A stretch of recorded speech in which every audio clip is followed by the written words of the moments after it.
मैं कोमल प्रसाद यादव, सहायक प्राध्यापक विधि, बीसीएस शासकीय स्नातकोत्तर महाविद्यालय धमतरी, छत्तीसगढ़।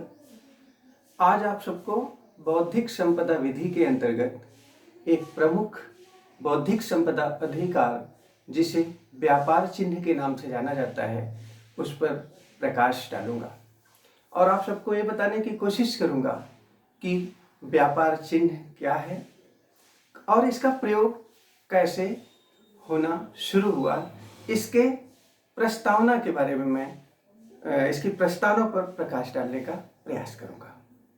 तो आइए आप सबको सबसे पहले हम बताएं, जैसा कि बौद्धिक संपदा विधियों के बारे में हम जानते हैं, इसके अंतर्गत प्रतिलिपि अधिकार, पेटेंट, ट्रेडमार्क, डिजाइन और भौगोलिक उपदर्शन इत्यादि प्रकार के जो संपदाएं हैं, उनका संरक्षण बौद्धिक संपदा विधि के अंतर्गत किया जाता है।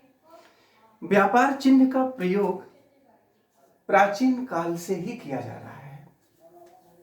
प्राचीन काल में व्यापार चिन्ह का प्रयोग व्यक्ति अपने सामानों के स्वामित्व को इंगित करने के लिए करता था। किसान लोग अपने मवेशियों की पहचान के लिए ऐसे चिन्हों का प्रयोग किया करते थे। उसके बाद जैसे जैसे समय बीतता गया, इसका प्रयोग सामानों की गुणवत्ता एवं उसकी उत्पत्ति के स्रोत के रूप में किया जाने लगा।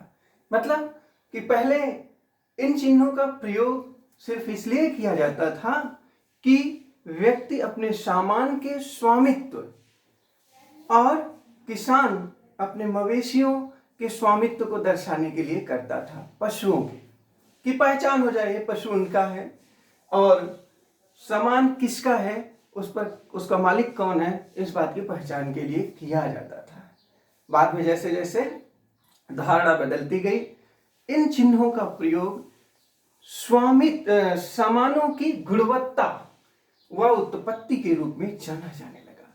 मतलब इन चिन्हों का यदि प्रयोग किया गया है किसी अमुक प्रकार के चिन्ह का, तो उस चिन्ह के द्वारा हम ये जान सकते हैं कि वह सामान या वस्तु या सेवा जो मिल रही है वह गुणवत्तापूर्ण है या नहीं है, किस गुणवत्ता का, कहाँ से उसकी उत्पत्ति हुई है, इसके बारे में हम जान सकते हैं। धीरे धीरे समय और बदला और व्यापार चिन्हों का प्रयोग क्या हुआ, व्यापार चिन्हों को बौद्धिक संपदा की मान्यता मिलनी शुरू हो गई 20वीं शताब्दी में। तो व्यापार चिन्ह आज के परिप्रेक्ष्य में हम देखें तो बहुत ही महत्वपूर्ण है। इसके माध्यम से हम ये जान सकते हैं कि कोई सामान किस गुणवत्ता का है, किसका उस पर स्वामित्व है और किस क्वालिटी का है, ये वो सामान या सेवा, इसके बारे में जान सकते हैं। व्यापार चिन्हों के बारे में अगर मैं संक्षेप में थोड़ा सा एक दो उदाहरण दूं, तो जैसे आप देखे होंगे सुजुकी का, मारुति सुजुकी का चिन्ह किस प्रकार का है। मोबाइल के क्षेत्र में भी देखे होंगे तो सैमसंग का अलग है, नोकिया का अलग है और मारुति निर्माण में हुंडई का अलग है, टाटा का चिन्ह अलग है। तो इस प्रकार के चिन्ह वे अपने सामान की गुणवत्ता के चिन्हों से यदि हम देखें तो उनके सामान की गुणवत्ता के बारे में पता चलता है। उनकी अपनी एक साख होती है, एक प्रतिष्ठा होती है, जिसके आधार पर ग्राहक क्या करता है, उपभोक्ता क्या करता है, वह प्रभावित होकर उन व्यापार चिन्हों से लगे हुए सामानों को खरीदता है। तो सबसे पहले मैं बताऊंगा आपको कि सामान जैसे जैसे मानव ने अपने मानवीय विकास होता गया, हर एक मनुष्य का यह प्रयास रहता है कि कोई अमुक चीज उसने यदि अपने दिमाग से निर्मित की है, अपनी बौद्धिक सोच से निर्मित की है, तो उसका प्रयोग सिर्फ वही करे, कोई दूसरा व्यक्ति ना करे। उसका प्रयोग वो किस लिए करता है, सामान एवं सेवाओं में साख पैदा करने के लिए, क्रेडिट्स पैदा करने के लिए, कि ग्राहकों को भी पता चले कि वह अमुक सामान जो है किस प्रकार का है, किस गुणवत्ता का है। उपभोक्ताओं और ग्राहकों को यह संदेश दिया जाता है इस चिन्ह को द्वारा कि वे वस्तुएं या सेवाएं जो प्राप्त हो रही हैं उसकी गुणवत्ता क्या है, तथा यह जो चिन्ह होता है वह गुणवत्ता का संकेतांक होता है कि वह अमुक सामान किस गुणवत्ता का है। यह बौद्धिक संपदा है, इसलिए बौद्धिक संपदा के संरक्षण की आवश्यकता महसूस हुई।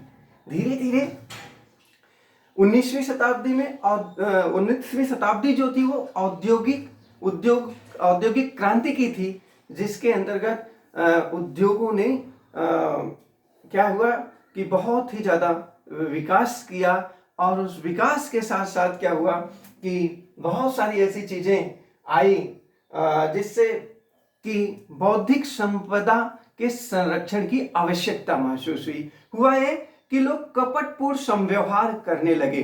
जब कपटपूर्ण संव्यवहार करने लगे तो इस बात की लोगों ने जरूरत महसूस की कि क्यों ना उनके चिन्हों को प्रोटेक्ट किया जाए, संरक्षित किया जाए। ऐसे अवैध व्यवहारों को रोकने के लिए, ऐसे फ्रॉड व्यवहारों को रोकने के लिए इस बौद्धिक संपदा अधिकारों के संरक्षण की आवश्यकता महसूस हुई। कपटपूर्ण लोग क्या करते थे कि अपने सामान को किसी प्रतिष्ठित मतलब दूसरे व्यक्ति के सामान की तरह चला देते थे, मतलब एक भ्रांति पैदा करते थे। भ्रांतिमान व्यापार, इसको जयप्रकाश मिश्र जी ने अपनी किताब में इसका जिक्र किया है कि इन्हें भ्रांतिमान व्यापार कहा जाता था। भ्रम पैदा कर देते थे कि वो जो अमुक सामान बेच रहे हैं वह दूसरे व्यापारी के नाम से बेच देते थे, चला देते थे, जिससे ग्राहकों में, उपभोक्ताओं में क्या होता था कि भ्रम पैदा होता था। तो ऐसे व्यापारों को रोकने की भी जरूरत हुई। इन्हें चला देना या पासिंग ऑफ कहा जाता है व्यापार चिन्ह अधिनियम के अंतर्गत। तो ऐसे व्यवहारों को रोकने की जरूरत महसूस हुई, इसलिए बौद्धिक संपदा के संरक्षण की आवश्यकता हुई। साथ ही खराब वस्तुओं को बेच देना, ऐसी वस्तुएं या सेवाएं देना जो गुणवत्तापूर्ण नहीं होती थी, वह किसी दूसरे चिन्ह के नाम पे ऐसा करके उस व्यक्ति की जिसकी की क्रेडिट थी उसको हानि पहुंचा देते थे। तो ऐसे संव्यवहारों को रोकने की जरूरत महसूस हुई। धीरे धीरे 20वीं शताब्दी में क्या हुआ, व्यापार चिन्हों को बौद्धिक संपदा अधिकारों के रूप में मान्यता प्राप्त हुई, और इसके लिए सर्वप्रथम ब्रिटेन में कानून बनाया गया। और इसका संरक्षण जो था, पहले चूंकि अंग्रेज भारत में थे, 1875 में ब्रिटेन में एक इस पर अधिनियम बनाया गया, और उनका शासन भारत में था, तो उसी अधिनियम को भारत में भी उन्होंने लागू किया। उसके बाद अनेक ऐसे अधिनियम या संशोधन किए गए व्यापार चिन्ह अधिनियम के संदर्भ में, जिसे हम आगे विस्तार से पढ़ेंगे। तो इन संशोधनों के द्वारा क्या किया गया कि ऐसे अधिकारों को, जो कि पहले कॉमन लॉ द्वारा भारत में जो विधिक संरक्षण की आवश्यकता महसूस हुई बौद्धिक व्यापार चिन्ह के, वह इसलिए हुई कि कॉमन लॉ के सिद्धांत द्वारा केवल पासिंग ऑफ मतलब चला देने के जो जैसा कपटपूर्ण संव्यवहार किया जा रहा था उसके संरक्षण की व्यवस्था कॉमन लॉ में थी, और जिसको कॉमन लॉ में थी उसके बाद धीरे धीरे साम्या के न्यायालय आए, उनमें भी हम व्यापार चिन्ह के लिए अपने अधिकारों की मांग कर सकते थे, उसमें संरक्षण दिया गया। लेकिन ये संरक्षण जो दिया गया था वो प्राप्त करना बहुत आसान नहीं था, बहुत मुश्किलें होती थी। इसलिए भारत में क्या हुआ, 1999 में व्यापार चिन्ह अधिनियम पास किया गया, पारित किया गया।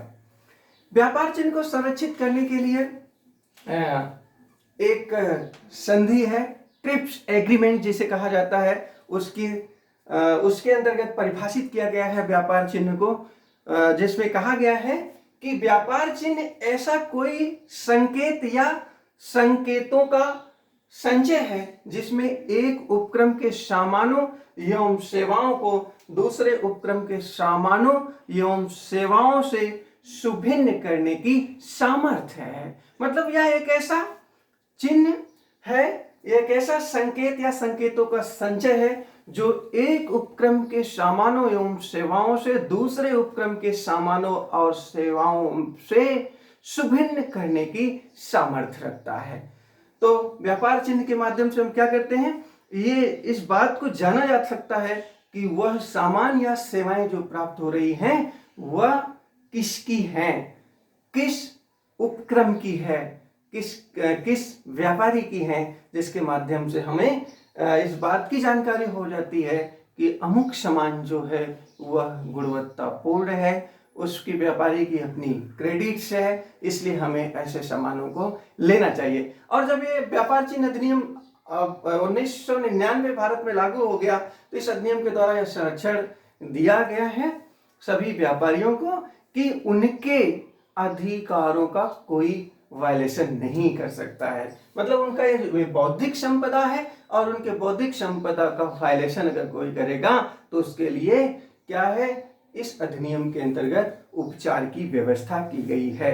तो आज मैंने आप सबको व्यापार चिन्ह अधिनियम के प्रस्तावना एवं उसकी जो अवधारणा है, कॉन्सेप्ट है, उस पर संक्षेप में प्रकाश डालने का प्रयास किया है। मुझे उम्मीद है कि आपके लिए यह जो लेक्चर है या जो व्याख्यान है वह उपयोगी सिद्ध होगा। आप सबको बहुत बहुत धन्यवाद।